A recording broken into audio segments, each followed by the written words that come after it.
Cinemasaurus Rex presents Kaijumania.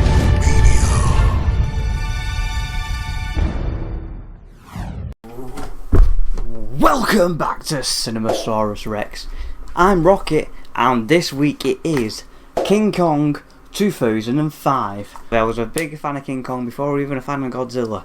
So I was excited when I heard about this reboot. I was a massive fan of 1933, so when the reboot came I was all on board. This film is pretty much a carbon copy of the 1933 version, so if you've seen the 1933 version, it's just that, but stretched out over 3 hours long. It's the same premise, the same plot, the same everything. So, you know, they're looking for an actor, and then they make a little plug to Fair Red, saying, oh, well, what about Fair? She's a good actor. Saying, oh, no, she's doing a film with RKO. Oh, hey, 1933 Kong, little reference there. Anyway, they get Naomi Watts, they bang her on the ship, and then they make their way to Kong Island. Now, in this version, Carl Denham, for some reason, has been pursued by the police, and there's a warrant on for his arrest, and then there's a big hoo-ha with a skipper saying, oh, well, you shouldn't be on this boat, not when you're wanted by police. And he's like, oh, well, I'll give you money. He's like, oh, okay then, and all this shit. And there's a lot of filler in this that isn't really needed. And then there's a lot about this little lad called Jimmy. This fellow called Hayes keeps banging on about Jimmy, and every time he says a line, he has to say Jimmy in that line somewhere. It's like, oh, Jimmy. He's just Jimmy out his mind. He's just...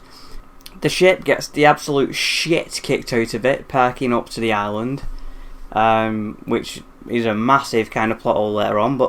And then they get to the island, and then now I'm really unsure how the natives are doing this, because I know like in Kong 62 it was just a load of Japanese people with blacking up, and in this film I'm pretty sure it's the same, because all these people just look like they've just got a bunch of white folk and blacked them up. I mean, there might be one or two that aren't, but for the most part, it kind of looks like they've been blacked up. I'm not too sure. I might be wrong, but that's just kind of how it looks to me in a way. So maybe a bit weird, that one anyway.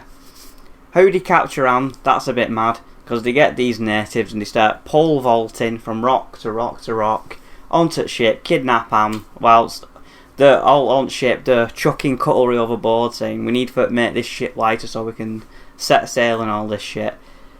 They kidnap her, they do kind of a little ritual, put a necklace on her, hang her out for Kong.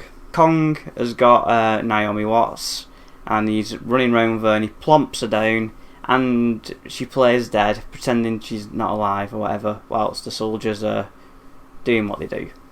They stumble upon like some Apatosauruses, and the Apatosauruses then get pursued by massive velociraptors. The velociraptors have got a special name, I can't remember what it is. Which is like, apparently this island's been untouched for 65 million years, so it's just dinosaurs, but they've evolved even more. So they've all got special names of dinosaurs. But for now, the velociraptors are chasing the Apatosauruses, which caused the people to run a stampede, and they're all bumbling about, people are getting squashed by Apatosauruses, the velociraptors are getting it in, they're getting stood on. And this is a point, I mean, because we've seen Kong a little bit at this point, and the CGI for Kong looks amazing. Still holds up like really well today. It's like everything about him looks really good. Can't fault Kong at all. The dinosaurs are fucking hell. The CGI is not aged well on them at all. Don't know what it is. I don't know if it's the texture or what, but it just looks really fake. So it just looks you just know it was filmed. You can just see the blue screen almost. It was like, oh, it just looks a bit shit. So all the Apatosaurus are chased, and they kind of stumble down the hill. They fall, some velociraptors fall off, and whatever. Then we cut back to Anne, who's playing dead again. Kong's like flicking her about, saying, come on love, wake up, and she's not having any of it. She then tries to escape. Kong beats his fist, beats his chest, does all this stuff. And then she starts dancing for him. She starts doing a little number. She's doing all this jive. She's got a little stick here, and she's doing that. And then she's juggling, and Kong's laughing his balls off. He's chuckling away like a little dick. Flicks her about. He like pushes her over, pulls her up, pushes her back down, and then she goes, oi, Kong. Enough of that, lad. Enough of that. Stop that right fucking now. And Kong has a big tantrum, loses his shit, starts flipping rocks and fuck knows what, just chucking shit about. He has a little temper tantrum. And then we get to another spot where we kind of cut back. The crew who are looking for Anne, they kind of going across the tree, and this is the little homage to 1933. Kong comes, starts turning it and flipping the log. That Hayes guy goes, Jimmy, watch out, Jimmy, run back quick, Jimmy. Whatever you do, Jimmy, just be fast, Jimmy. Don't turn back, Jimmy, just run, Jimmy. And then he dies, and I think Jimmy falls as well, or whatever. Kong flips them all into the pit, and then the pit scene, that gets a bit ridiculous, because there's like thousands of cockroaches and bugs and shit just all over the frigging place. And there's a guy, Adrian Brody, he's got like these cockroaches on him, and then Jimmy picks up a machine gun, starts firing at him. How he only hits the cockroaches, we'll never know, but fuck it, he only hits them. And then more shenanigans going on. Then another guy starts swinging for a vine, firing his machine gun, firing on it. It's just a big clusterfuck of CGI and a bit of a mess, really. That pit scene was just a bit too OTT. We then cut to Naomi Watts, who's been left alone briefly for whatever reason, and then there's this big crocodile that comes. She runs into a log, crocodile chases her through the log, then all of a sudden crocodile kind of comes out like that, and he's dangling, he's dead. She crawls out to see what's happened. It's in the mouth of a T-Rex. Again, not a T-Rex, it's a V-Rex, because it's called something beginning with V, so it's a V-Rex anyway. So this V-Rex sees Naomi, hey up, what's that? For some reason, he's got this giant like crocodile in his mouth, it's more than enough to feed him. Why he wants this little woman, fuck knows, but the V-Rex is like, I'm having her. Starts chasing her, she starts running off. She finally thinks she's escaped, she's lying down, she turns around, there's another V-Rex though, and he's like, oh fuck me. So she runs, does a little thing, until Kong appears, and then this is it. Kong, an Intercontinental title match. Now this is a mad match, so it's Intercontinental title on the line. It's King Kong versus 3 V-Rexes in an elimination style match. So basically he has to eliminate each opponent. If any of them gets the pin, the first pinfall on Kong would be a new champion, but for Kong he has to eliminate all 3 competitors. So here we have it, Kong the V-Rexes. And this is quite a good match, Kong's getting one, because the whole time throughout this match he's got Andero in his hand pretty much as well, so he's fighting away. So he's getting one, slips it over his head, and he's trying to punch him down. As he's doing that, the second V-Rex comes, bites his arm like that, he drops Andero, catches in another hand, clobbers him, gets him, pulls him over as well. And then the third V-Rex comes, and he's like, he doesn't know what to do at this point. He drops, I think, Andero's on his feet at this point.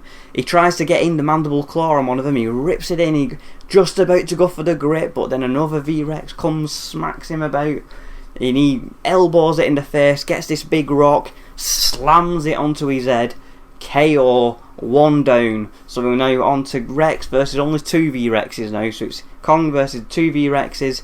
And shit starts going here because they start falling down this kind of hill. They're about to go into the pit as well, so this King Kong dangling on a ledge at one point, gets the leg of a Rex, shanks him down onto that. Andero falls into the pit as well, but she's onto a vine. The V-Rex is on a vine as well, swinging, trying to catch it. King's still dealing with one here. He gets the V-Rex's head, slams it into a wall, slams it down again, killing him. And then the both tries to go up for the V-Rex, and they both, Kong and the V-Rex, tumble down the vines. Naomi Watts, she's pissing about. She ends up there, the V-Rex is chasing her, then Kong swings down, boom, and we have the big confrontation. It's like, it's a meeting, it's a little stop there, it's a little looking in the eyes, it's a little chest beating, a little roaring. V-Rex versus Kong, and this is the final fight.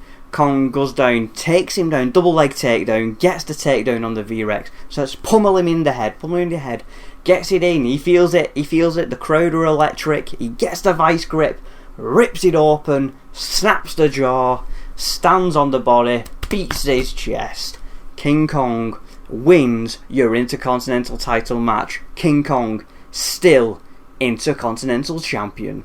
Then in comes Adrian Brody. He sneaks into Kong's lair, kidnaps Naomi Watts back, and then they both start thinking. At this point, Kong kind of has like a mini fight with all these bats. There's about 20 of them, but it's not really a title match. It's not really a one-on-one fight. We don't properly see the fight. That's not the focus at this point. Kong's just kind of battling, so we can't really count that.